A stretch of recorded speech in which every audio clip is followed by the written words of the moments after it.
last time that I discussed abandoned vessel response, which is an oil spill prevention mechanism in this House, we were just on the verge of having a new federal announcement. Now the ocean strategy has been announced with great fanfare, and I think a little bit of a leap of hope in the hearts of coastal people.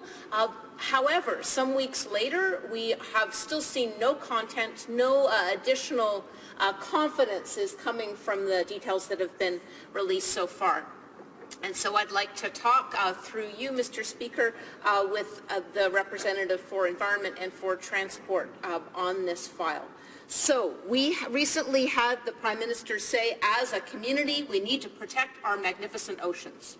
Of course, in solidarity with the great number of coastal communities, I, as Member of Parliament for Nanaimo Ladysmith, am dismayed that the Prime Minister did not heed the call of Union of BC municipalities, multiple coastal First Nations that all opposed the Kinder-Morgan pipeline expansion with its attendant sevenfold increase in oil tanker traffic through one of the most sensitive regions of our country, a region with what Transport Canada's report has described as one of the two highest probabilities of a high-impact oil spill, and in one of the busiest areas for vessel traffic already, without even counting in the increased tanker traffic from once a week to once every day through our very sensitive and very busy waters. So we've got a couple of parts of that oceans response plan that I would like to take apart. One is on the oil spill response side. We have had multiple coastal people weigh in on this. Jess Housty, who's a Heiltsuk First Nation council member in Bella Bella, BC, said, quote, "It's clear that even the best available technology and most qualified personnel can't effectively contain or mitigate a spill. I shudder to think of the risk we'll face if we see an increase in shipping due to new or expanded pipelines." Now, another quote from Mike Lowry of Western Canada Marine Response Corporation, and this is the industry-funded oil spill response team, a very good group. He says 100% recovery is never possible.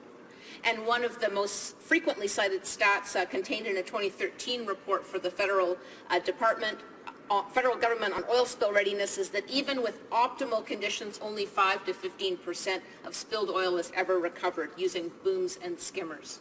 Now, I can attest to this. I, in my elected to local government role, was part of an incident command around recertification for Western Canada Marine Response Corporation that Transport Canada carries out. Over 3 days, a simulated oil spill of 10,000 tons, simulated, again, it wasn't actually in the ocean, with 300 personnel on hand and all the best practicing of oil spill response. After 3 days, 35 kilometers of shoreline was oiled, and only 15% of the oil had been recovered.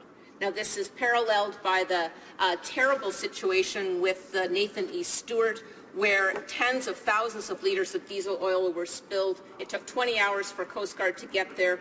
Multiple times over 20 days, booms broke up and spilled in rough waters. And we expect rough waters when there is a marine spill. And now I understand that our Premier is confident with the oil spill response regulations, but we have not seen any details whatsoever. And because this government is committed to oceans and committed to transparency, I hope that the Honourable Parliamentary Secretary to the Minister of Transport. Thank you very much, Mr. Speaker, and thank you to my colleague across the aisle. I am under the impression that we were going to be talking about derelict vessels, and I do have quite a bit of information to give you about derelict vessels, so that's what I'm going to talk about tonight.